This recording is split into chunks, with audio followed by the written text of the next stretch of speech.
Hello friends, welcome back to my channel. Ration card ಇರೋರಿಗೆ ಸರ್ಕಾರದಿಂದ ಒಂದು ಹೊಸ ಮಾರ್ಗಸೂಚಿ ಪ್ರಕಟ ಆಗಿದೆ. ಇದ್ರ ಪ್ರಕಾರ ನಿಮ್ಮ ಹತ್ರ ರೇಷನ್ ಕಾರ್ಡ್ ಇತ್ತು ಅಂದರೆ ಆಗಸ್ಟ್ 31ನೇ ತಾರೀಕು ಒಳಗಡೆ ಈ ಕೆಲಸನ ನೀವು ಕಡ್ಡಾಯವಾಗಿ ಮಾಡಲೇಬೇಕು. ಜೊತೆಗೆ ಏನು ಕೆಲಸ ಮಾಡಬೇಕು, ಹೇಗೆ ಮಾಡಬೇಕು ಅನ್ನೋ ಕಂಪ್ಲೀಟ್ ಇನ್ಫಾರ್ಮೇಷನ್ ಈ ವಿಡಿಯೋದಲ್ಲಿ ನಾನು ನಿಮಗೆ ತಿಳಿಸ್ತೀನಿ. ಮಿಸ್ ಮಾಡದೆ ಸಬ್ಸ್ಕ್ರೈಬ್ ಮಾಡ್ಕೊಳ್ಳಿ. ಇದು ಬಂದು ನಿಮಗೆ ಕೇಂದ್ರ ಸರ್ಕಾರದಿಂದ ಮಾರ್ಗಸೂಚಿ ಬಂದಿರೋವಂಥದ್ದು. ಏನು ಮಾಡಬೇಕು ಅಂದರೆ KYCನ ಮಾಡಬೇಕು. ಪ್ರತಿಯೊಬ್ಬ ರೇಷನ್ ಕಾರ್ಡ್ ಇರೋರು, ರೇಷನ್ ಕಾರ್ಡಲ್ಲಿ ಹೆಸರಿರೋ ಪ್ರತಿಯೊಬ್ಬ ಸದಸ್ಯ ಕೂಡ KYCನ ಮಾಡಿಸ್ಕೋಬೇಕು. ಹಾಗಿದ್ರೆ KYC ಅಂದರೆ ಏನು ಅಂತ ತಿಳ್ಕೊಳ್ಳೋದಾದರೆ, ನಿಮ್ಮ ರೇಷನ್ ಕಾರ್ಡ್ ಇತ್ತು ಅಂದ್ಕೊಳ್ಳಿ. ರೇಷನ್ ಕಾರ್ಡಲ್ಲಿ ನಿಮ್ಮ ಹೆಸರು ಇತ್ತು ಅಂದರೆ ನಿಮ್ಮ ಆಧಾರ್ ಕಾರ್ಡ್ನ ತೊಗೊಂಡು ಹೋಗಿ ನಿಮ್ಮ ಹತ್ತಿರದ ನ್ಯಾಯಬೆಲೆ ಅಂಗಡಿ ಅಂದರೆ ರೇಷನ್ ಅಂಗಡಿಗಳಲ್ಲಿ ಆಧಾರ್ ಕಾರ್ಡ್ನ ಕೊಟ್ಬಿಟ್ಟು ತಂಬ್ ಇಂಪ್ರೆಷನ್ನ ಕೊಟ್ಟು ಬರಬೇಕು. ತಂಬ್ ಇಂಪ್ರೆಷನ್ ಅಂದರೆ ನಿಮ್ಮ ಹೆಬ್ಬೆರಳನ್ನ ಇಡ್ಸ್ಕೊಳ್ತಾರಲ್ಲ, ಒಂದು ರೆಡ್ ಲೈಟ್ ಬರುತ್ತಲ್ಲ ಅದು. ನಿಮಗೆ ರೇಷನ್ ಅಂಗಡಿಗೆ ಹೋಗಿ ಅದನ್ನ ಮಾಡ್ಸೋಕ್ಕಾಗಲ್ಲ ಅಂದರೆ ನಿಮ್ಮ ಹತ್ತಿರದ ಕರ್ನಾಟಕ ವನ್ಗಳಲ್ಲಿ, ಗ್ರಾಮ ವನ್ಗಳಲ್ಲಿ ಮತ್ತು ಬೆಂಗಳೂರು ವನ್ಗಳಲ್ಲಿ ಆಧಾರ್ ಕಾರ್ಡ್ನ ಕೊಟ್ಟು, ಆಧಾರ್ ಕಾರ್ಡ್ ಲಿಂಕ್ ಆಗಿರೋ ಮೊಬೈಲ್ ನಂಬರ್ಗೆ OTP ಹೋಗುತ್ತೆ. OTP ಮುಖಾಂತರ ಕೂಡ ನೀವು KYCನ ಮಾಡ್ಕೋಬಹುದು. ಮತ್ತು ಪಬ್ಲಿಕ್ ಲಾಗಿನಲ್ಲಿ ನೀವು KYC ಮಾಡ್ಕೊಳ್ಳೋದಕ್ಕೆ ಸದ್ಯಕ್ಕೆ ಆಪ್ಷನ್ ಇಲ್ಲ. ನಿಮಗೆ ಆಪ್ಷನ್ ಇರೋದು ನಿಮ್ಮ ರೇಷನ್ ಅಂಗಡಿಗಳಲ್ಲಿ ಮಾಡಿಸ್ಕೋಬಹುದು ಅಥವಾ ಕರ್ನಾಟಕ ವನ್, ಗ್ರಾಮ ವನ್, ಬೆಂಗಳೂರು ವನ್ಗಳಲ್ಲಿ ನೀವು KYCನ ಮಾಡಿಸ್ಕೋಬಹುದು. ಮತ್ತು KYC ನೀವೇನಾದರೂ ಕುಟುಂಬದಲ್ಲಿ 10 ಜನ ಇದ್ದಾರೆ ಅಂದರೆ 10 ಜನ ಕೂಡ KYCನ ಮಾಡಿಸ್ಕೋಬೇಕು. ಇನ್ ಕೇಸ್ ನೀವು KYC ಮಾಡಿಸ್ಕೊಂಡಿಲ್ಲ, ನಿಮ್ಮ ಮನೇಲಿ 2-3 ಜನ ಮಾಡಿಸ್ಕೊಂಡಿಲ್ಲ ಅಂದರೆ ಅವ್ರ ಹೆಸರನ್ನ ಡಿಲೀಟ್ ಮಾಡ್ತಾರೆ. ಇವಾಗ ಏನಾಗುತ್ತೆ ಅಂದರೆ ಕೆಲವರು ಡೆತ್ ಆಗಿರ್ತಾರೆ. ಡೆತ್ ಆದಮೇಲೆ ಅವ್ರದ್ದು ರೇಷನ್ ಕಾರ್ಡಲ್ಲಿ ನೇಮ್ನ ತೆಗ್ಸಿರೋದಿಲ್ಲ. ಆದರೂ ಕೂಡ ಅವ್ರ ಹೆಸರು ಹೇಳ್ಕೊಂಡು ರೇಷನ್ ತಗೊತಾನೆ ಇರ್ತಾರೆ.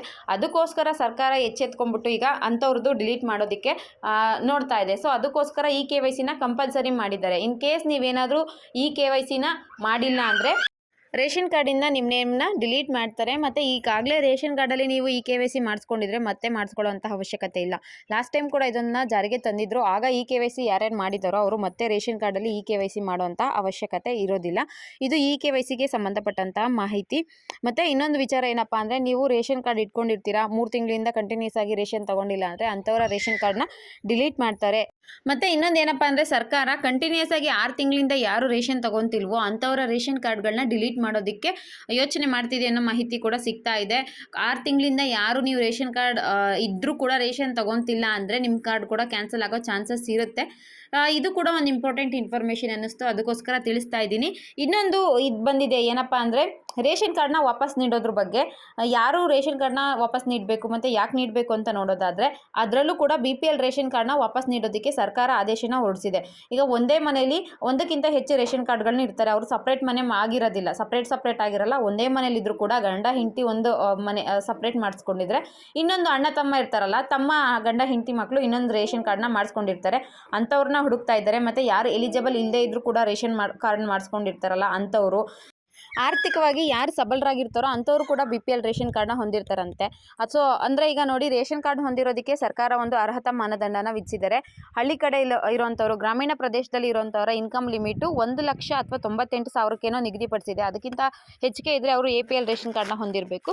ಜೊತೆಗೆ ನಗರ ಪ್ರದೇಶದಲ್ಲಿರುವಂಥವ್ರು, ಸಿಟಿಲಿರುವಂಥವರಿಗೆ 1,20,000ಕ್ಕಿಂತ ನಿಮಗೆ ಏನಾದರೂ ಹೆಚ್ಚಿನ ಆದಾಯ ಇತ್ತು ಅಂದರೆ ನೀವು ಕೂಡ APL ರೇಷನ್ ಕಾರ್ಡ್ನ ಹೊಂದಬೇಕು. ಅಂದರೆ BPL ರೇಷನ್ ಕಾರ್ಡ್ ಹೊಂದೋದಕ್ಕೆ ನೀವು ಅರ್ಹರಲ್ಲ ಅಂತ ಸೂಚಿಸಿದ್ದಾರೆ. ಜೊತೆಗೆ ಗೌರ್ಮೆಂಟ್ ಎಂಪ್ಲಾಯಿಗಳು, ಅಂದರೆ ಗೌರ್ಮೆಂಟ್ ಎಂಪ್ಲಾಯಿ ಮನೇಲಿರೋರು ಕೂಡ BPL ರೇಷನ್ ಕಾರ್ಡ್ ಹೊಂದಿರೋದಕ್ಕೆ ಅರ್ಹತೆ ಇಲ್ಲ.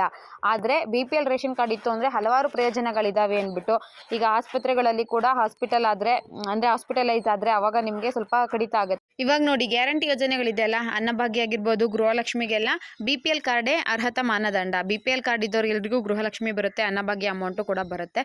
ಹಾಗಾಗಿ ಯಾರ್ಯಾರು ಬೇಕಿದ್ದರೂ ಸುಮ್ಮನೆ ರೇಷನ್ ಕಾರ್ಡ್ ಮಾಡಿಸ್ಕೊಂಡಿರ್ತಾರಲ್ವ ಅಂಥವ್ರಿಗೆ ಹೆಚ್ಚುವರಿ ಹಣ ಖರ್ಚಾಗ್ತಿದೆ ಅನ್ನೋದಕ್ಕೋಸ್ಕರ ಸರ್ಕಾರ ಯಾರು ಎಲಿಜಿಬಲ್ ಇಲ್ಲದೇ ಇದ್ದರೂ ಕೂಡ BPL ರೇಷನ್ ಕಾರ್ಡ್ನ ಮಾಡಿಸ್ಕೊಂಡಿರ್ತಾರೋ ಅಂಥವ್ರು ಇಮಿಡಿಯೇಟ್ ಆಗಿ ಆಗಸ್ಟ್ 31ನೇ ತಾರೀಕು ಒಳಗಡೆ ರೇಷನ್ ಕಾರ್ಡ್ಗಳನ್ನ ವಾಪಸ್ ನೀಡೋದಕ್ಕೆ ಆದೇಶನ ಹೊರಡಿಸಿದೆ.